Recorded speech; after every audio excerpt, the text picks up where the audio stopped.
So, I said in a recent video, which was the update to my 360 collection, that I had some bundles on the way. And unfortunately, I'm not going to be able to do these unboxings every time I get a bundle. I'll try and do a couple every now and then. But one, I order a lot of bundles. Two, I order from Vinted. And on Vinted, in order to receive the money for what you've sold, you need to receive feedback. So I have to go to the parcel shop, grab the parcel. The person gets notified that I've collected it. I then have to make it home, do whatever I need to do at home, go through the bundle as quick as I can, check that it's all there, make sure it's all okay, and then let Vinted know that it's okay, I've received the parcel, leave the person feedback, that releases their funds. If I don't do that as quick as I can, people are going to be waiting for their money. When it comes to eBay bundles, it's different. But Vinted bundles, leaving feedback is the only way to get your funds released. So I like to do it as quick as I possibly can. And I think it was okay with the 2 bundles that I have recorded. However, that's not the only factor as to why I can't do them all the time. Basically, 1, I don't have a lot of room. 2, because of how I set this up, it really hurt my back. And 3, I don't think it's ideal to do it like this. In the future, I would absolutely love to. Like, if I can move to a bigger house, if I can even just get a garden where I can, that's big enough to build a shed, I can make a games room, I can set up a proper overhead camera, we can do an actual proper unboxing. With the 2 that you're going to see, this one and one that's upcoming with PS2 games, I've basically had to use my children's little activity table, put a bed sheet over it, but on top of that, I've got a box of my cat's food, because I order it from Amazon like as a big bulky box.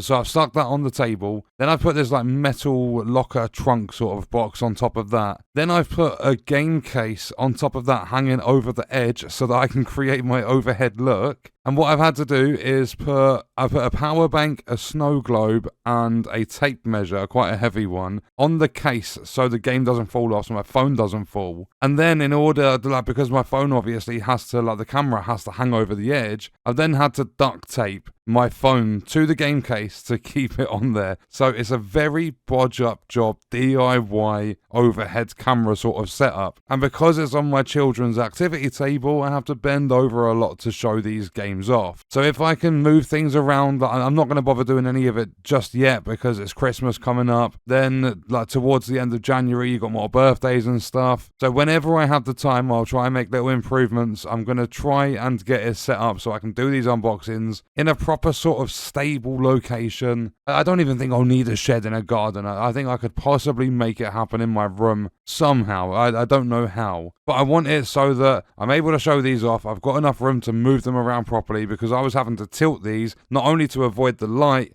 basically reflecting off the manuals, but I've also had to do it so that I'm not banging the games into the box of cat food every single time. And I tried to make it look as nice as I possibly could. But the sheet's brand new, so it's got all the creases and stuff in it. So yeah, hopefully in the future, I'll have a proper overhead camera set up. I won't get a bad back because it'll be more towards an actual height where I'm standing straight instead of constantly being bent over. And I'm going to say that's the main reason. The Vinted feedback thing, I could work my way around it. I could just quickly check them, because I thought, okay, I'll show cutting the box open, getting the games out, so on and so forth. And then I scrapped that idea because I thought, a way to make it work in terms of the feedback stuff. I mean, it doesn't matter either way because I know what I'm ordering. So if I cut the boxes open, take the games out, check they're all in there, have a quick look at the condition if I need to. If someone said specifically that they are CIB, then just double check they are. Leave the person feedback. They've got their funds released. I've got the games. Then I can do the showcase like I'm doing in this video. And now that explanation is out of the way, we're going to go through the first bundle. It's my very first showcase of a bundle I've ordered, so things aren't going to be as smooth as they might be if you're watching a bundle in a year's time.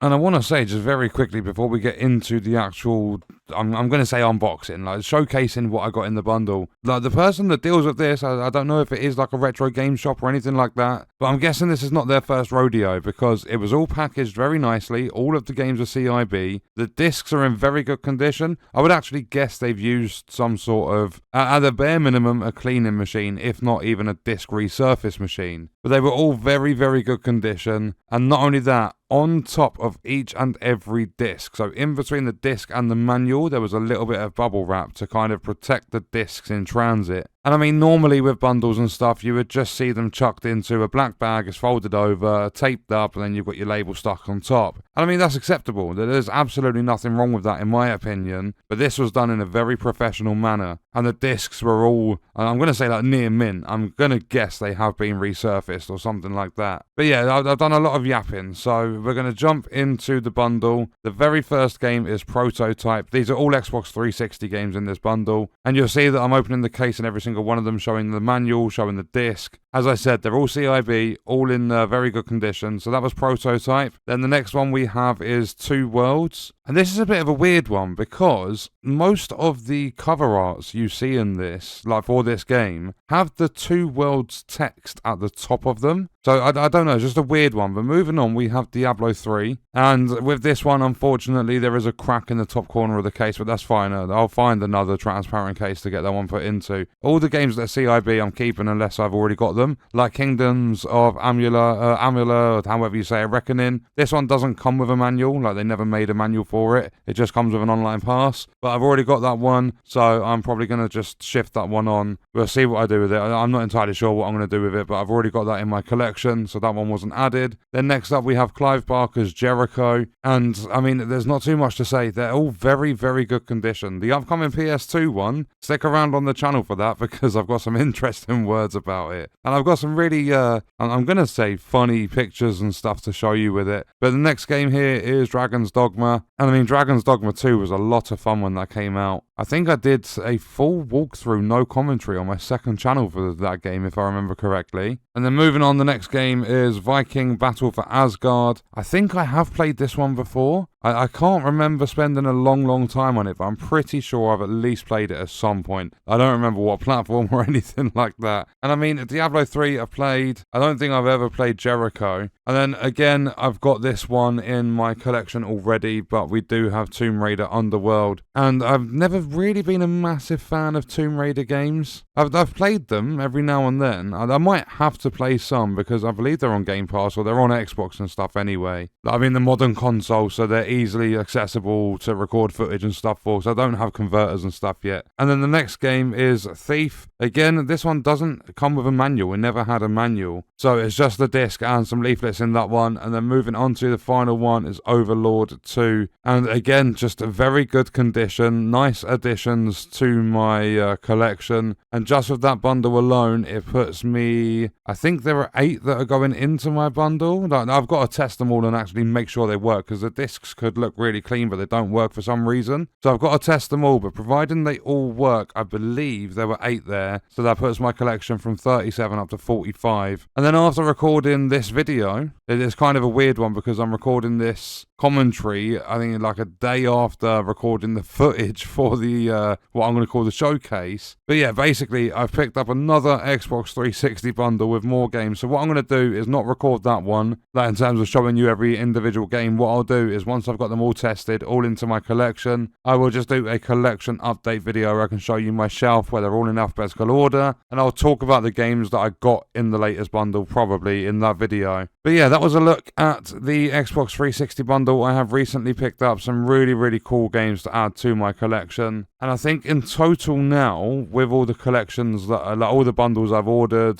the collections across all my platforms, I believe, I think it's mainly PS2 and 360. I think there's probably around 30 games or something I've got for other platforms at the moment. But my entire collection, providing all of the untested games work when I test them, I think my collection is at 148 games. And I know you need to take this with a pinch of salt, but my price charting collection value is around £1,060.